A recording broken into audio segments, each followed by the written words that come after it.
गसाइगावनि मागथाइगावआव UPPL दोलोनि जयनिं हाबाफारि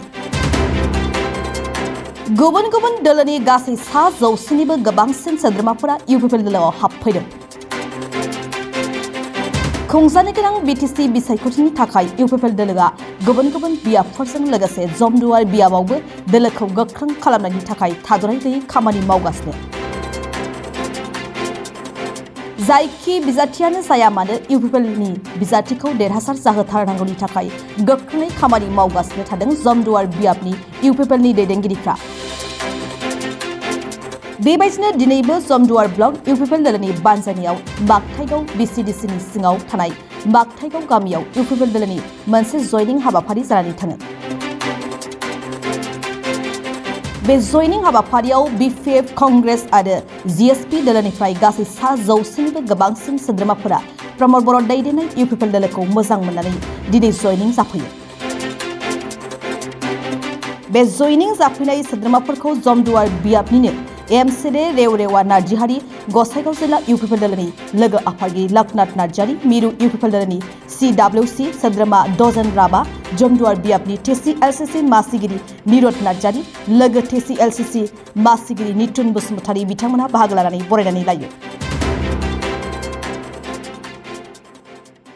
BTC इलेक्सनाव आंथ' गोसो गैया, जायखिया मा जायो नायनि। मानोना बिसिबां गाव गेलेबाय आङो, सासे मानसियानो गेलेबाय थानांगौ खोथा गैया। गोदान जेनेरेसनखौ सुबिदा होनांगौ। आंनि इस्सा बेनो, बे समस्थियाव गोदान सोरबा मोजां जेनेरेसन फैनानै बेवहाय गेलेनांगौ, देरहानांगौ। खिन्थु आं गोसो मोदोम होनानै मावगोन, जेरैखि देरहानाय बेबस्थाखौ लागोन। जमदुवार ब्लकनि सिङाव मोनसे जयनिं प्रग्राम लादोंमोन। जयनिं प्रग्राम माने बे जायगानि मानसिफ्रा जायफोर गुबुन पार्टियाव दङ बिथांमोना रिकुवेस्ट खालामबाय थादों, जोंबो जयेनाव एसे इउपिपिएलआव हाबनोसै, प्रग्राम खालामदो बिदि होननायखाय जोंनि मण्डलनि गासै दैदेनगिरिफ्रा बेखौ खालामदों दिनै। आरो बेवहाय दिनै 100 जननि बारा, प्राय 120-30 जनसो मानसिफ्रा बेवहाय जयेन लाबाय। जों जोबोद गोजोननाय मोन्दों। आरो बेनि खारनानो जाहैबाय परिबर्तन नांगौ ना। गोदो परिबर्तन होनदोंमोन, जथेस्थ' परिबर्तन जाबाय।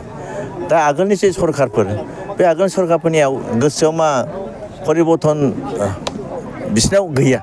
बिसोरना मा सियारल' नांगौ बिसोरनो। जायनि थाखाय दिनैहाय प्रमद बर' बिथाङा जे सिस्टेमेटिक बाहाय खामानि मावगासिनो दं, एथ' मोजां रोखोम खामानि मावगासिनो दं, बेखौबो बुंबाय थायो जे प्रमद बर'आ जेबो खामानि मावनो रोङा, जेबो मावनो रोङा। आरे खामानिया जानला मोनला ओरैनो लामायाव माने हा जावनानै लामा खोबानो जागोन नामा? बेवहाय मोजां कुवालिटि लामा जानांगौ। दा दिनै नायदो, प्रमद बर' बिथाङा जे रोखोम खामानि मावदों, गासै बिराद मोजां कुवालिटि। गोदोफोर जायफोर मावदों, हाग्रा मावनायफोर नाय, बेवहाय बबेबा माने कमिउनिटि हल नुदों, गासै दा मोसौ गुलि। बहाबा बायदिसिना दालां बानायदों, बायजोब्बाय। बहाबा गिदिर दालां बानायदोंबा आद्रा मावनानै गैया, बेबायदि जादों। खिन्थु दिनैहाय प्रमद बर' सारनि जे नाजानाय, बेवहाय जेसेखिनि खामानि मावदों खोब गुनु गथ' खामाय आरो मोजां जादों। आरो बिथांनि सिन्थाया मा? जोंनि भबिसत जोंनि जेनेरेसन, जे सेंग्रा सिख्ला गोरों मानसिफोरखौ लानानै बोरै जौगालांनो हानाय। बेवहाय बर'निल' नङा, गुबुन गुबुन हारिनि मानसिखौबो, गोरों मानसिफोरखौ लानानै जौगाखांनायनि थाखाय पलिसि खालामदों। दिनै बिराद मिसन खालामदों। जोंनि जायगाफ्राव लेखा गोनां गथ'फ्रा गोदाव सोराव, बहाबा सोरबा बेंगालर, सोरबा चेन्नाइ, बहाबा थांनानै गोदाव सोराव जाहैयो। बेफोर मानसिखौ जोंनि जायगायावनो एबजर्ब खालामनानै पलिसि लायोब्ला बिसोर गोदाव सोराव थैनाङोना। जोंनियाव दं गासिबो पलिसि। दा नै जोंनि प्रमद बर' बिथाङा लागासिनो दं।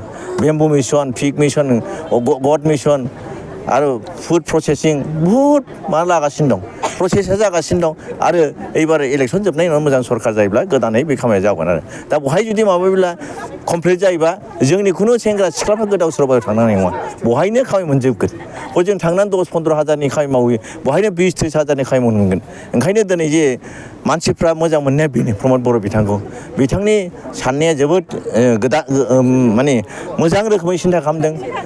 गुनु गथ' हाबा मावनायनि थाखाय सिन्था खालामदों। आरो दिनै नुदों जेसेबां लामा सामा बायदिसिना गासै मोजां समायना रोखोमै जाजोबदों। आरो दा ओंखायनो रायजोफ्रा मोजां मोननानै इउपिपिएलआव हाबदों। आरो बयबो बेवहाय हाबनायनि थाखाय आं बयखौबो खावलायदों, जाहाथे जों इउपिपिएलआव थानानै खामानि मावनांगोन। इउपिपिएलआव थानानै जोंनि ओनसोलनि जौगाखांनाय खामानिखौ मावनांगोन। जोंनि सेंग्रा सिख्ला गोदाव सोराव जानायखौ जों हमथाना लाखिनांगोन। जोंनि गेजेराव मोजाङै समाज दानाय, जौगाखांनाय दानायाव गुबुन गुबुन माहारिफोरजों लोगो लानानै जों खामानि मावनानै थांनांगोन।